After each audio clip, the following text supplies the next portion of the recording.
Digital মার্কেটিংয়ে কাজ করতে করতে একটা জিনিস আমি শিখেছি যে মাল্টিটাস্কিং না হলে আসলে ভিডিও ওইভাবে ডেভেলপ করা যায় না, পেজের ওরকম গ্রো করা যায় না। তো সেই মাল্টিটাস্কিংয়ের একটা অংশ হচ্ছে আমার রিভিউ ভিডিও, প্লাস হচ্ছে আমি কিছু টিপস দিয়ে থাকি যেগুলো হচ্ছে আপনার video relevant.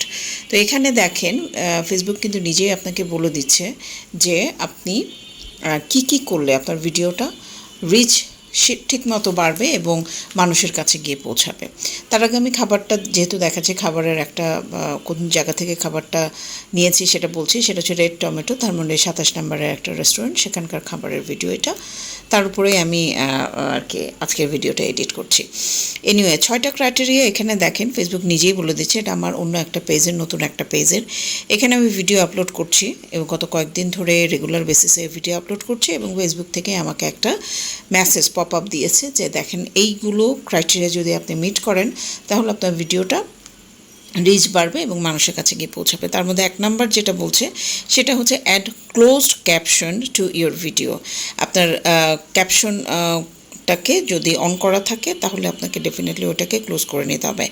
And make sure your video is longer than 3 minutes. 3 মিনিটের বেশি আপনার ভিডিওর লেন্থটা কিন্তু হতে হবে। ইউজুয়ালি আমরা খুব ছোটো ছোটো ভিডিওগুলো দিই যেগুলো রিলস আকারে যায়, বাট আমরা যখন লং ভিডিও দিব তখন অবশ্যই খেয়াল রাখতে হবে 3 মিনিটের বেশি যেন আমাদের ভিডিওগুলো হয়।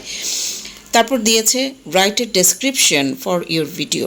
অবশ্যই একটা ডেসক্রিপশন আপনাকে কিন্তু লিখতে হবে। You add hashtag for your video.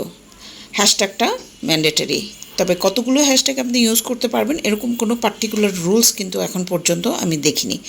মাঝামাঝি থাকাটাই ভালো, খুব বেশিও না খুব কমও না। 5 নম্বরে যেটা বলেছে ensure your video is at least 720p, মানে এটা আপনাকে সাইজের কথা বলছে, রেজুলেশনের কথা বলছে। অ্যাটলিস্ট স্ট্যান্ডার্ড একটা যে রেজুলেশন আছে সেটা কিন্তু আপনাকে মেনটেন করতে হবে। মেজারটা অবশ্যই আপনাকে ফেসবুকের রিকোয়ারমেন্ট অনুযায়ী করতে হবে।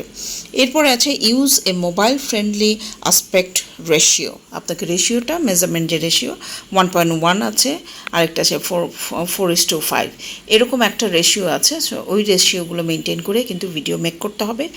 রেগুলার বেসিসে আপনারা যদি ভিডিও মেক করে আপলোড করতে থাকেন, পোস্ট করবেন, ভিডিও করবেন, রিলস দেবেন, পেজটাকে আপনাকে জীবিত রাখতে হবে, অ্যাক্টিভ রাখতে হবে। ফেসবুক যাতে বুঝতে পারে যে আপনি সিরিয়াস আছেন এবং কনসিস্টেন্টলি আপনি আপনার ভিডিওগুলো আপলোড করছেন, তাহলে দেখবেন একসময় না একসময় পেজে কিন্তু পজিটিভ একটা ইম্প্যাক্ট পড়ে। সেটা হোক 5 বছর পরে, হোক 6 বছর পরে, আমরা ঠিক জানি না কার ভিডিও কবে ভাইরাল হবে, তারপর কার লাক কখন ফেভার করবে, আমরা কিছুই জানি না।